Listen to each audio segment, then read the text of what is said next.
Salut tout le monde. Bon, nous voilà reparti pour un petit bivouac de moins de 24 heures. Je pars, il est fin de journée, il est 16h30. Donc on va se rendre sur le lieu de bivouac que je vous disais la fois dernière, où j'avais dit que j'avais trouvé mon coin de bivouac avec l'autorisation du propriétaire. Donc voilà.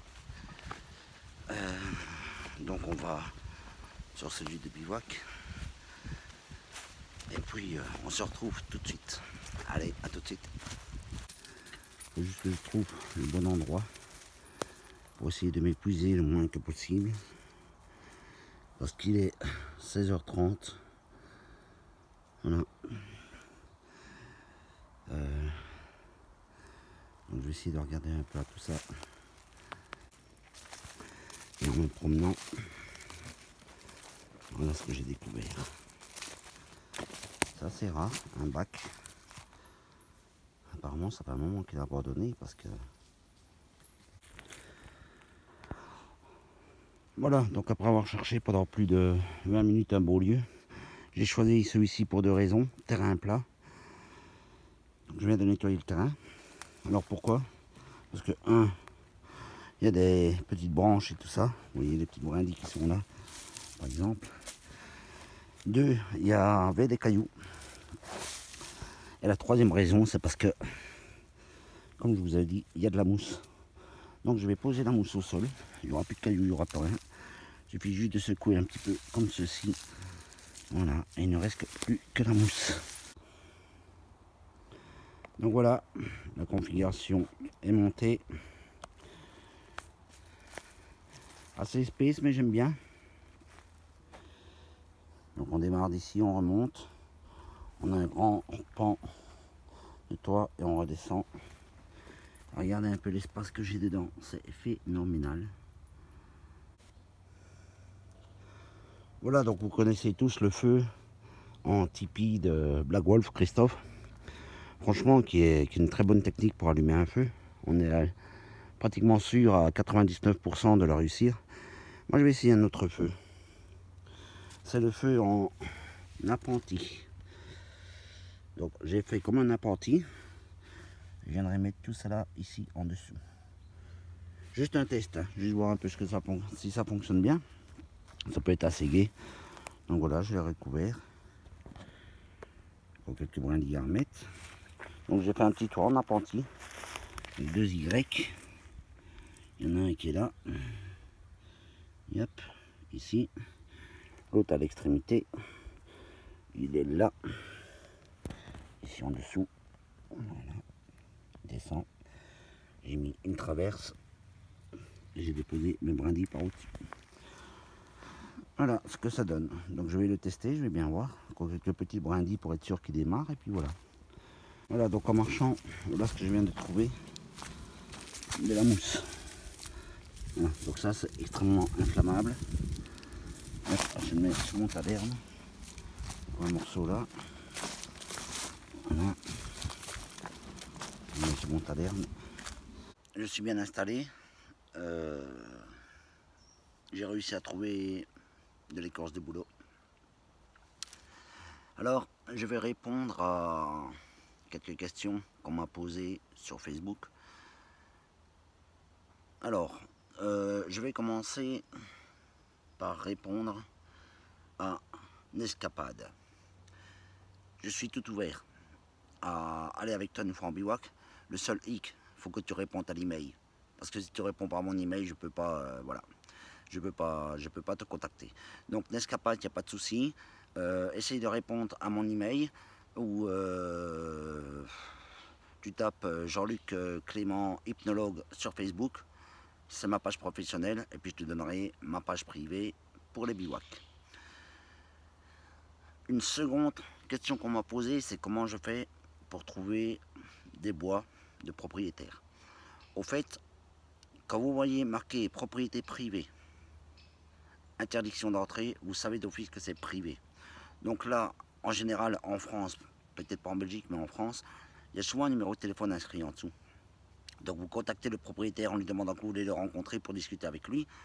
Et voilà. Où ça marche bien, c'est quand les gens font des stères de bois. Donc ils vont pour couper le bois, et en général, quand ils font des stères de bois, il y en a toujours un ou l'autre en train de tourner pour aller en piquer la nuit. Donc vous proposez d'y aller un week-end sur le mois. Voilà, vous y allez un week-end sur le mois, vous surveillez le bois, vous surveillez le stock, et en général, il y a beaucoup moins de vols, mais il faut respecter aussi, voilà, les périodes de chasse. Voilà. C'est surtout ce que les propriétaires me disent, ne pas venir 15 jours, 3 semaines avant la période de chasse. On m'a posé une question sur mon sac. Alors franchement, il est nickel. Moi, j'ai rien à dire dessus. Maintenant, c'est sûr que si vous prenez les gros under blankets, si vous prenez un tarp, un tapis de sol, une couverture, un oreiller et tout, il est trop petit. Voilà, donc moi je pars vraiment en minimaliste. Mais sinon, il est nickel. Et puis, je voudrais m'excuser auprès de mon équipe. Donc mon équipe, c'est tous ceux que j'ai connus quand j'ai démarré à faire le bushcraft. Denis, Cathy, Pascal, Jérémy, Franz, Tony, et j'en passe, et des meilleurs. Désolé à ceux que j'oublie les noms. Voilà, j'ai eu quelques mésaventures médicales, et j'ai aussi beaucoup de travail. Donc en fait, je me suis lancé indépendant. Je ne peux plus me permettre de faire 3-4 bivouacs et de gérer 2 comptes Facebook. La primordiale chez moi, c'est mon compte professionnel. Donc, si vous voulez me contacter, contactez-moi en MP. Je n'ai plus le temps d'aller sur tous les groupes. J'ai une trentaine de groupes, c'est impossible, je ne peux plus. Donc, sur ce, veuillez m'excuser. C'est pas que je vais plus faire de bivouac avec vous, hein, les gars. C'est juste que, voilà. Et puis, j'ai aussi un autre hobby, c'est la moto. Donc de temps en temps, je vais faire des balades moto. C'est ou le bivouac, bushcraft, ou la moto. Un ou l'autre peuvent me relaxer, me détendre. Mais il y a des fois où je ne peux pas. Parce que le lendemain matin, j'ai d'autres choses, j'ai d'autres priorités. J'ai des prises de rendez-vous, j'ai des réunions pour des spectacles. Voilà. Donc tout cumulé, par moment, je n'arrive plus à gérer. Donc je tenais aussi à m'excuser, sincèrement. Si vous n'avez plus de mes nouvelles, je vais essayer de remédier à ça. Voilà, en gros. Donc, on va continuer ce bivouac. Autre chose, j'aimerais aussi que quand vous likez, vous puissiez me donner des conseils à propos des vidéos. Parce que, voilà, je suis pas un grand vidéaste. Un grand vidéaste, qu'on dit? Ouais, possible. Ouais, enfin, soit. Voilà, j'ai pas autant d'expérience que certains qui font des vidéos comme Agnès, Juju, BBN et tout ça. Donc donnez-moi des conseils. Vous venez sur ma page, vous me dites ah stop, Bushcraft Nord, il y a ça qui va pas. Ah stop, il y a ça qui est bien. Ou tu pourrais faire ci, ou pourrais faire cela. Si j'ai le temps d'y regarder sur ma page YouTube, j'y regarde. De temps en temps, j'y regarde, je reçois des alertes, donc j'y regarde. J'y réponds quand je peux. Ben voilà, en gros. Donc aidez-moi à me soutenir aussi, à continuer à aimer le bushcraft, parce que c'est relaxant, c'est reposant. Et je vais en remettre un ou l'autre à leur place. Alors, si vous avez des soucis, il n'y a aucun problème, je vous donne mon adresse. 1. Le bushcraft. On respecte la nature. Vous pouvez aller voir toutes les vidéos de n'importe qui. Il ne faut pas faire d'amalgame entre le bushcraft et le bivouac ou le camping. Le bushcraft, on respecte la nature. En général, quand on trouve des déchets qui ne nous appartiennent pas, on va les ramasser. On les reprend avec nous. Alors arrêtez de me casser les couilles avec ça. Désolé de mon vocabulaire, mais au bout d'un moment, ça grimpe. Deuxièmement, le camping. Camping, c'est en général des jeunes qui fument, qui boivent, musique, des déchets partout. Nous, c'est pas ça.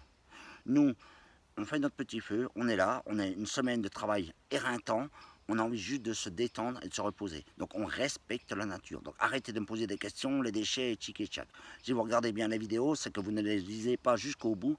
La plupart du temps, je suis en train de filmer quand on prend les sacs de poubelles. On a tous nos poubelles. Voilà, donc sur ce, désolé de m'être apporté, mais voilà, au bout d'un moment, quand je reçois 10 commentaires sur la même chose, ça commence à me gaver. Et le pire, c'est que je reçois des commentaires de personnes qui me disent que je salisse la nature, alors que je suis persuadé que c'est le premier à le faire. J'en suis sûr et certain. Voilà, donc petite parenthèse de fait. Donc il est 19h30 là. On va démarrer tout doucement. Donc j'ai trouvé de l'écorce de bouleau, j'ai trouvé de l'herbe séchée. J'ai fait mon petit feu en appentis. Malheureusement, j'ai oublié mon pied de téléphone pour pouvoir filmer. Donc si j'allume le feu, ça risque peut-être de bouger. Je vais essayer de trouver un système d'ici 10 minutes à quart d'heure pour que la caméra reste fixe, le GSM reste fixe pour que vous puissiez regarder l'allumage du feu. Si vous avez d'autres questions, ben, n'hésitez pas. Vous êtes tous les bienvenus. Positif ou négatif, mais pas 70 fois négatif, la même chose. Voilà. Allez les amis, à tout à l'heure.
Voilà, donc je vais avoir des belles braises.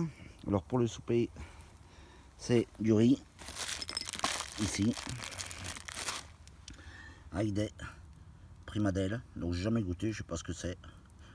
J'espère que c'est pas piquant, on verra bien. Voilà. On a notre ami Jigo. Yep, un gamin. Qu'il est beau, hein, bébé. Oui, qu'il est beau. C'est un bon gamin. Oh oui. Voilà, donc il adore se rouler partout. Là, j'ai fait mon petit siège pour pouvoir manger tranquillous. Voilà. Donc de l'intérieur, voilà ce que on va pouvoir regarder. Est-ce qu'on n'est pas bien là les gars? Que demande le peuple là?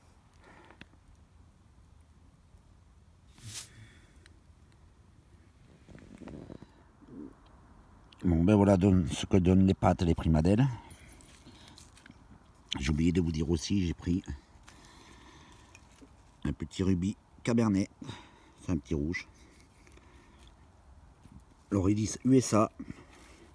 On verra si les Américains battent les Français, ce qui m'étonnerait fort. Voilà.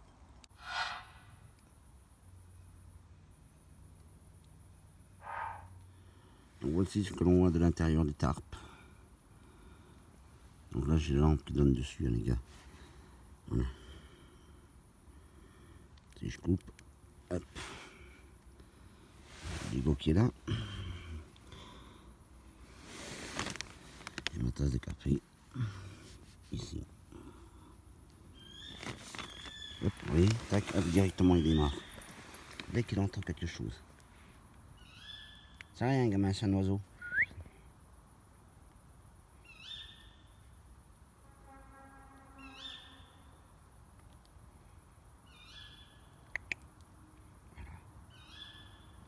Alors ça l'intrigue, hein, c'est normal.